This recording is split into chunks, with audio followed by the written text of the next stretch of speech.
All right, Foxbody Nation. One thing I hear a ton of from people is that they are scared of wiring or they are terrible with it, and you shouldn't be. Uh, yeah, it's really not that tough. There's a few basic concepts that you got to grasp if you're going to do some wiring, but electrical work is really not that hard on these Foxbodies. So today we're going to talk about putting a V8 wiring harness into your Foxbody, and I'm going to show you how easy it is. It's very basic, and there's one thing that I would suggest you grab. It's a $30 investment that's going to save you a ton of time and tearing your hair out. And it's sitting right there. You can see it on my toolbox. I have had this thing, oh man, when did I get this thing?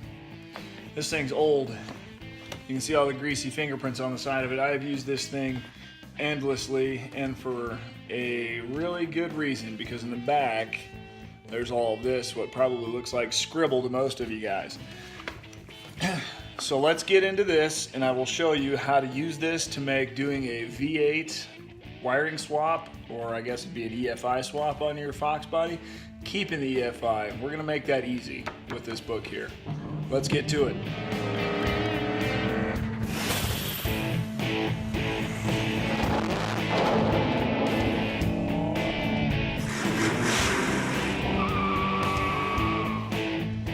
All right, so most times, trying to find a good, clean Foxbody out there is tough, right? So sometimes you get like a 4-cylinder or a V6 or something that's just been gutted, like a race car, there's nothing there.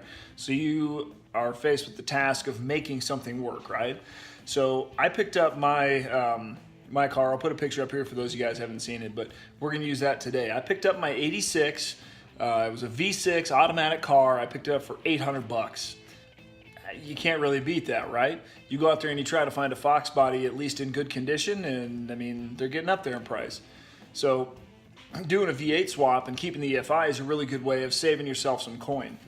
So mine was a V6, and I swapped in, I bypassed the 302 and went right to a 351. Now they use the same wiring harness as long as you can find one from a Foxbody, but you can use the same injector harness and everything. It's the same. I've got a 351 swap video I'll put some links to, but we're going to talk just about V8 swaps in general, right? So a 302 or 351, you've got the same firing order. You can use a stock Foxbody wiring harness for them, and that's what we're going to talk about. So I went straight for a 351 swap into my car. Now initially, you can wire up anything as long as you have a wiring diagram and you can make it work, right? But grabbing this book will allow you to use almost any harness, right? So here's what you got to know. There's two things, right? So you have to know the year of your car, which is pretty self-explanatory. Then you have to know the year of the fuel injection harness that you want to use. So we're going to use my car as an example. So it's an 86 and it was a V6 model. Those things are important because those are what changed the actual wiring harness, right? So the year and the engine is very specific to the wiring harnesses. And then I used a fuel injection harness from a 91 302 Mustang. So those are the two pieces of the puzzle that I had. So when you get into this swap, there's a few ways you can do it, right? The connectors that plug everything together are different, right? And you're just gonna have to bite the bullet. You can either butt splice, you can solder, you can use weather pack connectors. There's a ton of ways you can go. As long as you make good electrical connections, you won't have any problems. So, and I've done, just depending on what I had at the time, right? When I originally did my swap, you guys have probably seen this on some of my other videos, but you can see I've got butt splices down there. Now those are connecting a lot of my components in the car. Some people are gonna look at that and say, oh my gosh, butt splices. As long as you do them properly, you won't have any issues. Soldering, yeah, that's a great way, but then it takes heat shrink, and I'm just not a big fan of heat shrink. Weather pack connectors are probably my favorite way to go. If you don't know what those are, I've got a video, I'll throw a link up here if I remember about it. But weather pack connectors are probably the best way to go. I've got some over here, I'll show you.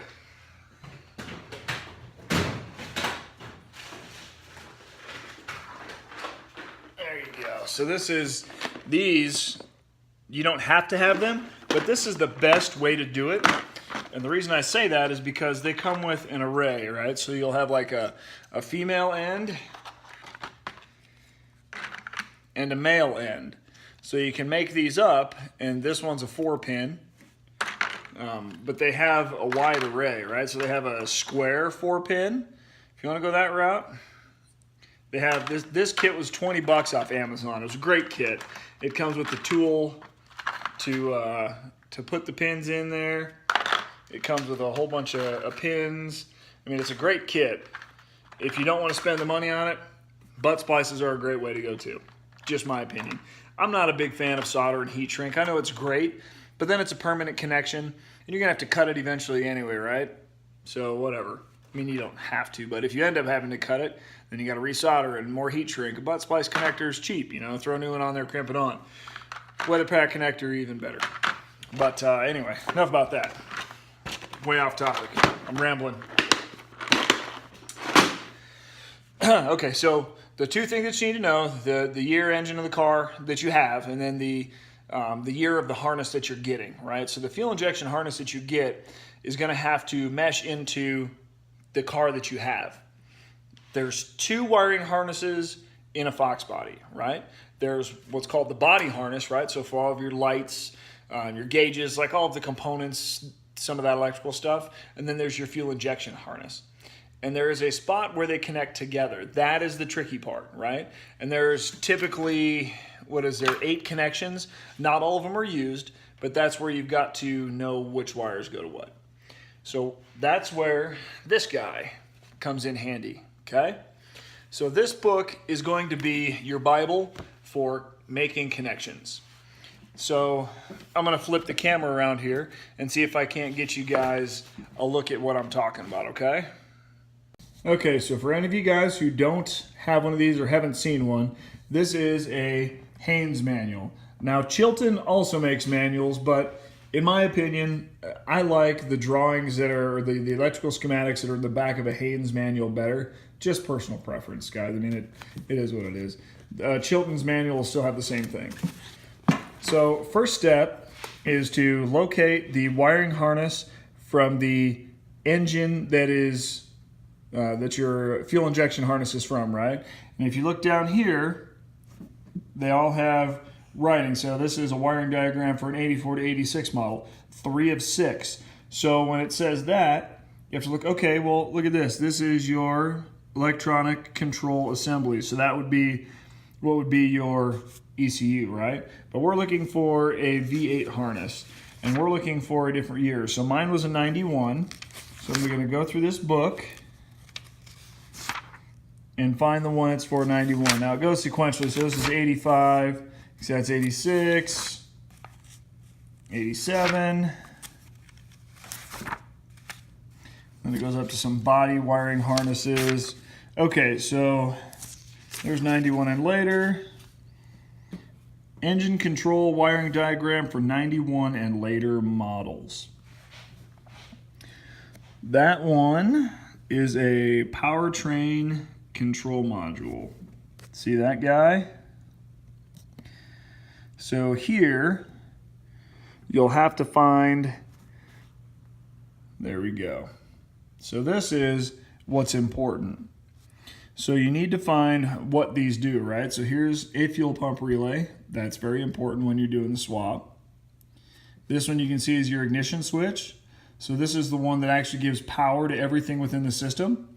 And for those of you who don't know, all of your fuel injectors have voltage on them all the time. They have 12 volts going to all these red wires, and they get a negative signal to fire that injector from the ECU. You can see all of these pins give it a negative signal. That's neither here nor there. But what you need to focus on are these, right? So you have to bring power to these when it says to. So these would be the connections that you have to make from the harness into the car. So like this one says hot at all times. That one is for the fuel pump relay, right? There's your inertia switch, and then it goes down to the ECU. So the ECU is what triggers this to turn on once it has power there, right? So there's your hot at all times.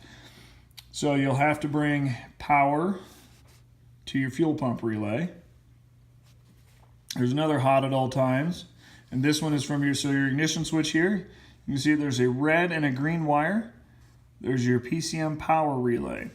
So there's a ground there that goes to the relay that controls your power to the ECU. So here's hot at all times. That's jumper down to the ECU on pin 1 for that yellow. And then when your ignition comes on, this relay will give power to everything else throughout the system. See, so it'll turn your fuel pump on when it calls for the ground from the ECU. And then it'll give power to all of these things within here, right? So your fuel injectors, there's your MAF sensor, so all of these, right? So as long as you find where this wire is, right here, this red wire, and connect that, so this actually says yellow right there, so it'll be the yellow wire. You have to connect that for power at all times to the ECU and also to this PCM power relay. Here's another one. So this is a hot in run. That's a fusible link. It's a gray and a yellow. Look, that's the left heated oxygen sensor and the right heated oxygen sensor. So there's a power wire that goes to your oxygen sensors. There's a ground and a ground. And then that goes into the ECU over here to turn it on. So you can see that little symbol right there. That's a ground symbol. Anytime you see that, that's where you would need to ground to the chassis. Okay, and then there's another one. This is for, looks like the distributor here, right? There's your distributor, and there's a red and light green that is hot in run or start. So those are your important connections here, as well as the grounds that you see. But you'll be able to look at your harness and you'll see, hey, there's some connections that I need to make, right? So what I would suggest is find the year. So right here, there's a 91 and later V8 model, right? So we found our car. We've got the connections that we need. And then on your car, so start laying things out, right? So get your harness where it needs to be. Make all of your connections. Right? So the body harness comes out over here in this corner, right? So in the driver's side corner, that's where your body harness comes out. The engine control harness will come out on the other side of the car. So it will come out through the firewall over here, right? So everything that comes through over here is typically for the ECU.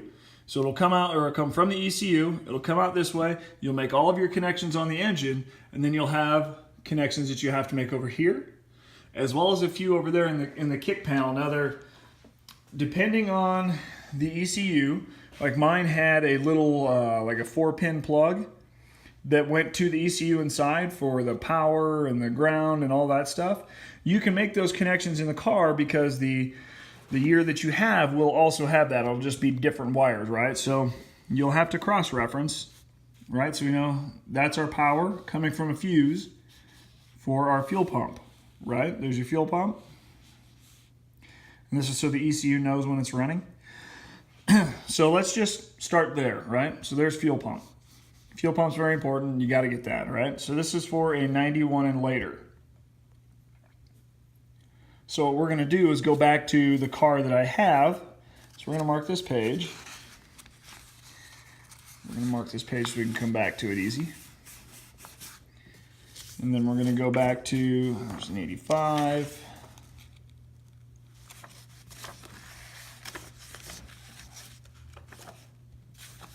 All right, so there is an 86.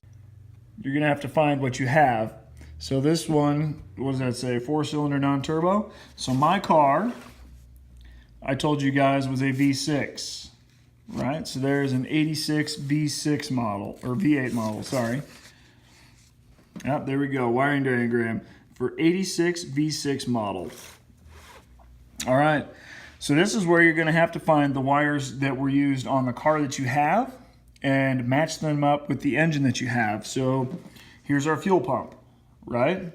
So we have a yellow wire that goes to our fuel pump. See that? Fuel pump relay.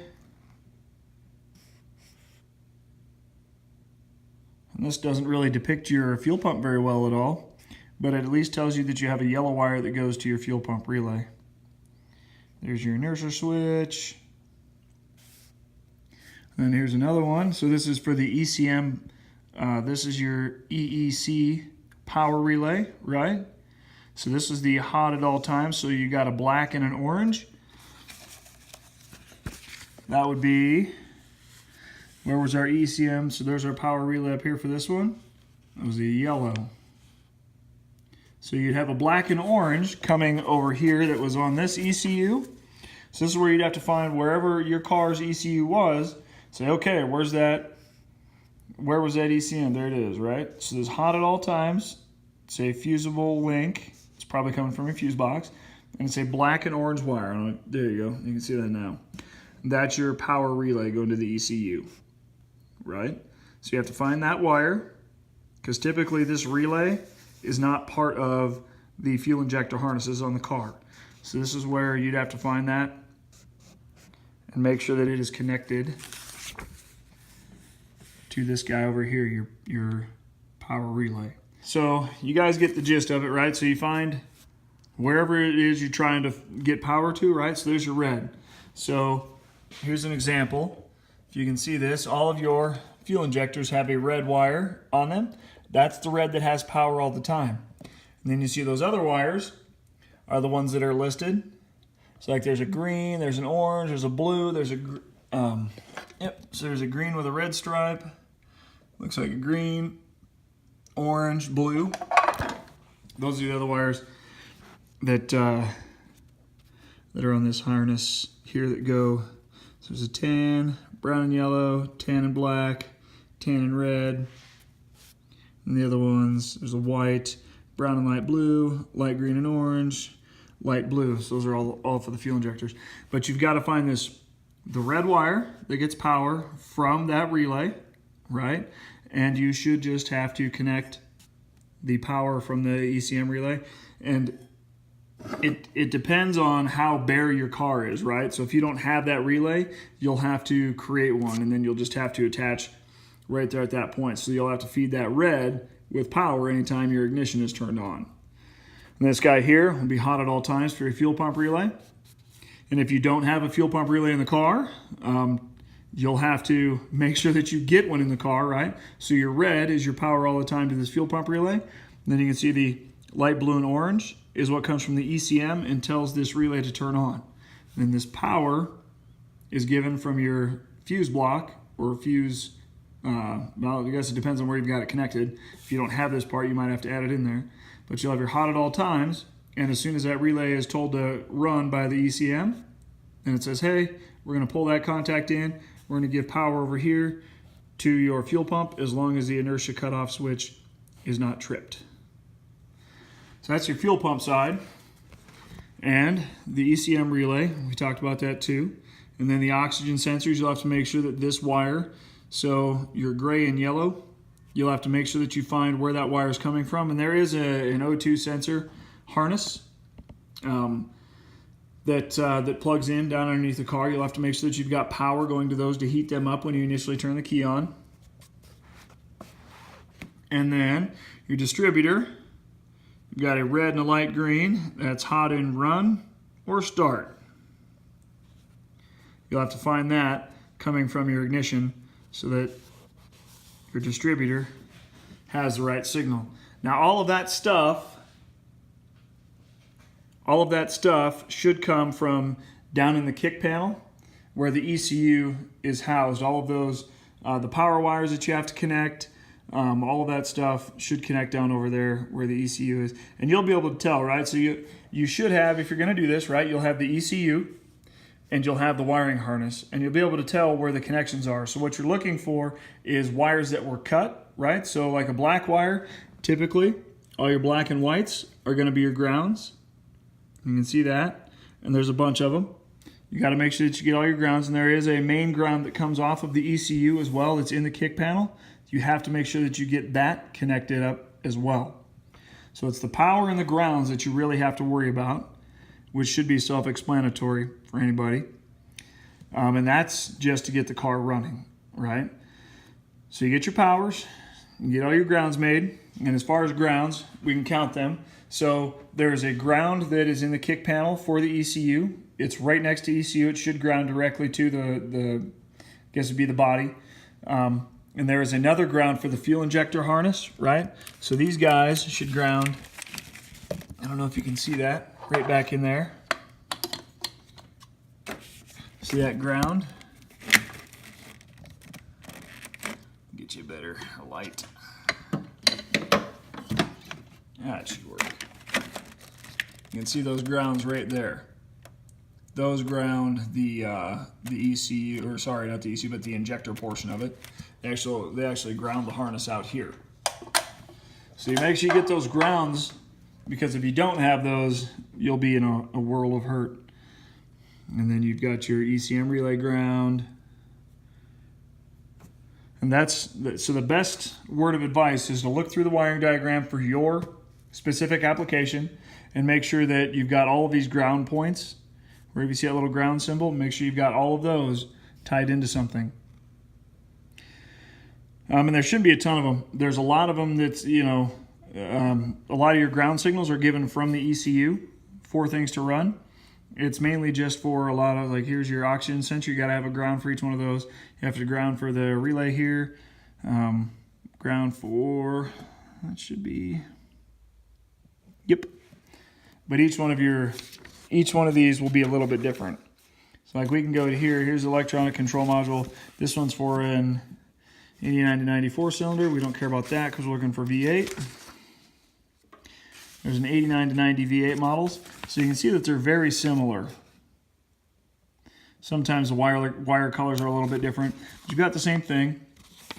There's your hot at all times. That's for your fuel pump relay. There's your ECM relay. So there's hot at all times for that. So you can see that it's a red wire that goes to power all of those guys. And then there's a hot in run mode. That's for your oxygen sensor. So it's typically, a lot of it is very similar. It's just from year to year. So here's an 88, let's see, 87 V8 model. So the 87s are a little bit different. So the 87s are speed density, 87, 88. Then 89 to 93 were mass air. So that's where your difference in the harnesses come. Then 87, 88 is speed density. So is 86. It's the first year of the fuel injection. That one's different all in itself. All right, so I almost forgot one thing. One of the tricky things is getting to connect your gauges. So the coolant temp and the oil pressure are the big ones. Getting those back into the car is kind of tricky, but all of that stuff comes right up into here. So this is the connector from a 91. So you have to find out which one of these wires goes over to your oil pressure sender. Mine's right down here, and then your coolant temp sensor. So you have to find out which one of the wires goes to that. Then you've got to trace that out and go into the car. Now typically, and I was looking at the book here, I remember when I was doing this, there's not a ton of good info about the actual gauges that are on this wiring diagram. So that's going to take a little bit of doing on your part. And if you take the gauge cluster out of the dash, you can follow the circuit board on the back of the gauge cluster to whatever color wire it is, and then you'll know that right up here coming from the body, that wire, and it's typically there was one that was a red with a white stripe and white with a red stripe, if I remember right. Those colors are sticking out in my head, but those are the two that you've got to follow from the original gauge cluster out here to the sending units, and that just takes a little bit of doing. Find those red, white wires wherever they're at here and connect them to the wires that go to your gauges. And as long as you might have to change the sending unit depending on if you've got the right sending units, because they usually go off a resistance value. So you'll have to connect them, see how your gauges read, and if it looks good, then you'll be fine. But that part was kind of tricky because there's nothing in the wiring diagrams about that. So you just have to use a meter, ohm things out, check continuity, and just make sure that you're on the right wire. Or you can run a new one too if it's easier for you that way, but I prefer keeping things a little bit cleaner. All right, guys, so hopefully that was informative. Hopefully it gave you at least a starting point. This is going to be a really good guide for you, but the big part is to look at the harness that you've got and make sure that you're following this and getting your grounds and your powers where they should be, right? So there's your ECM relay, which is going to give power to everything throughout the whole system. There's your fuel pump, your oxygen sensors, and your distributor. Those are the four main things. Like I showed you, find which year you have in the book and find those wires that connected to it and make sure that they connect to the new harness that you have. Now, if you are going at this blind, like let's say that your car is stripped completely and you've got a V8 harness, then you might have to add a few relays in there. You'll just have to look at the diagrams and see what's included with yours and follow them. There are some of the, like the 91 and newer, you'll have a relay for the fuel pump that's up here instead of under the seat. Like the 86, my fuel pump relay, when I did it, stock was under the seat for the 86, but the harness that I had the fuel pump relay out here under the hood. So I had to do some wiring to get that to work. There's gonna be some things depending on the year of your car that you have to make work. Specifically the fuel pump, you'll have to, depending on where yours was mounted at, right? I don't remember which year that changed, whether it was 80, if you guys know, leave it in the comments below for the people who are looking for it. But at some point it changed, so the relay was not under the seat and it was in the fender well. So my harness from the 91 came with that portion of it. The fuel pump relay was out here under the hood, which was great, but I also had to do some wiring to make that work. So the fuel pump might be the tricky part depending on which vehicle you're swapping the harness into and which one you got it out of. But just follow the diagram, follow the wires, make sure you look. And then the ECM relay, the power, I guess, be the power control relay. That relay is typically inside the car, and it's going to be in the passenger side kick panel above the ECU. There's some relays up there. That's where they should be. If you're not sure or you can't find it, just make sure you follow the wires, trace it out. And if you're not getting power, you can add your own relay and make sure that when you have ignition power that you're giving power to the red wire throughout your harness. It's fairly simple. If there's something I forgot or I didn't make it clear enough, feel free. Tell me in the comments below, guys. I'd love to help you out some more. It's a very simple process once you wrap your head around it. So grab a book, whether it's a Haynes or a Chilton's. This will help you immensely. The wiring diagrams, circle things, make notes for yourself, and ask questions if I have them.